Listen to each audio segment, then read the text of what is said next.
Not as surprised as Chris. But thank you, Ian, for coming up and saying a few words about your lovely bride. I'd like to see a show of hands this afternoon. I'd like to know how many husbands are out there for a start. Okay. How many of those husbands are married to a wife who is active in the community, active in a society, a club, an organization, and is out there changing the world? Hands up. Sorry to see that.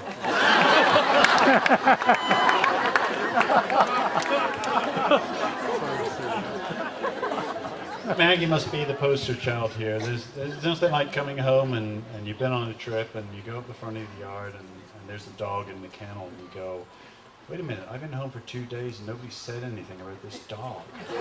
So I wander back in the house and go, hey Maggie, what about this dog up in the kennel? And she says, oh yeah, they found it on the street. It's only going to be here a couple of days. We're fostering it. It's on all the websites, don't worry. And then 9 years later, the dog passes away and you're still in possession.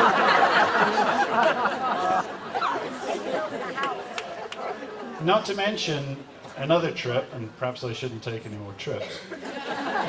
You come home and there's 12 8 feet by 15 feet concrete enclosures built in your front yard to house tortoises. And this is totally unknown. You come home and go, am I in the right house? And if that wasn't abuse enough, you take off one day and you go to work, and I have a suspicion this was a mother-son conspiracy. But you take off to work and you go to work and you go out to lunch that day and you finish up a hard day's work and you come back and you're driving along the freeway and you notice that people are looking at you a little strangely, and some of the women are smiling broadly and look back and smile and figure they must be medicated. And you get home and you get out of the car and you walk around the back of the car, and right on the back of the car is a big fat sticker which says, I love my wife.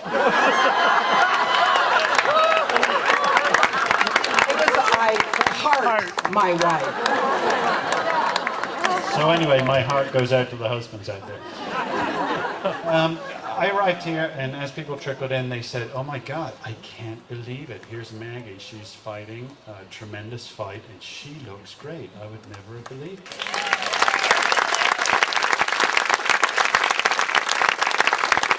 And in reality, what's happened is Maggie has slowed down from what would be our typical 150% of energy to 100%, so she's now on a par with the rest of us, which is good.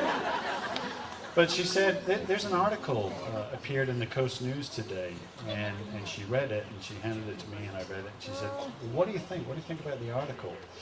And I said, it's interesting because there's many articles that appear in newspapers of individuals who've done fantastic things. They've started groups, they've done something heroic, they've made a contribution of a certain kind. I said, I read that article, and each column was a list of Spay Neuter Action Project, We Companions, the Garden Club, Work with Surfrider Foundation, and on and on and on, to the point where the article wasn't an article about Maggie Houlihan's achievement, it was achievements, plural. So one thing I would like to do is, those things aren't the work of Maggie Houlihan alone, although we're certainly honoring her today. All of you are here today because of how you've contributed to her life. You've worked with her to enable many of these programs that she has championed. She's been shoulder to shoulder with you guys in many of these initiatives. And today is as much a realization and a shout out, if you like, to the guys out there and gals out there who have supported Maggie in everything she's done that have made Maggie Houlihan what she is today. So with that, I want to give a round of applause to you guys in the crowd. Thank you. Thank you, Ian.